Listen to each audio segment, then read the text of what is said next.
This is CM3356, Industrial Estimating.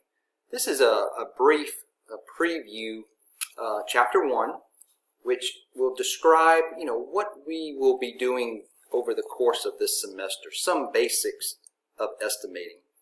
I would like to remind you that, please remove any distractions in order to view the video and provide as much focus as possible.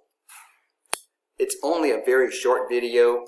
It'll be very interesting, but you can pause the video at any point and reflect on what we're going over, and also to take notes. So with that, the purpose of the course is to provide basic skills to complete a cost estimate for an industrial facility. To be an expert, though, takes years of experience.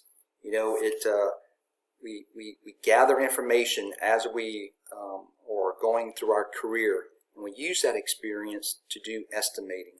And you will know that once you start working and you're in the industry, and you will have the opportunity to gain that knowledge in order to be a well-rounded, experienced estimator.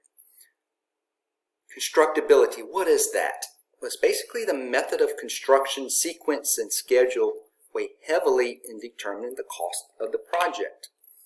The accuracy of these estimates depend on the degree of design and engineering completion. If drawings and documents are 90% or greater complete, the owner could expect to receive a cost estimate within 5 to 10% of the actual cost.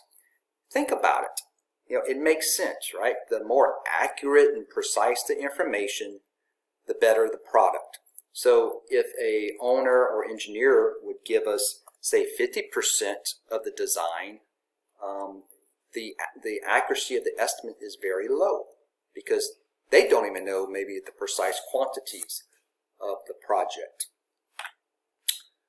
Different types of things that we need to do to prepare a cost estimate. We need to verify documents. Whatever the client, the engineer sends us, we need to check off and make a list of all the documents submitted to make sure that we have everything the client says that we have.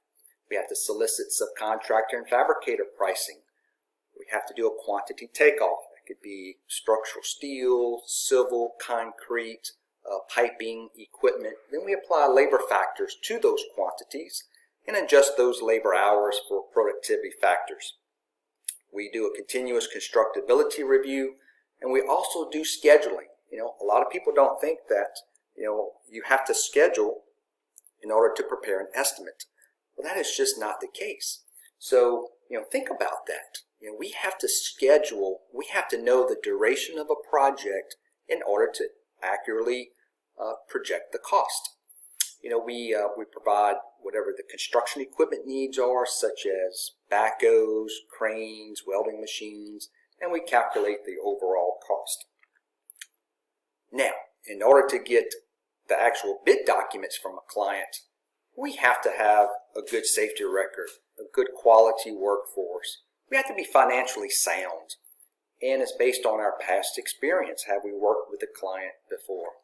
And what are the types of facilities that we work in for our owners or clients or engineers?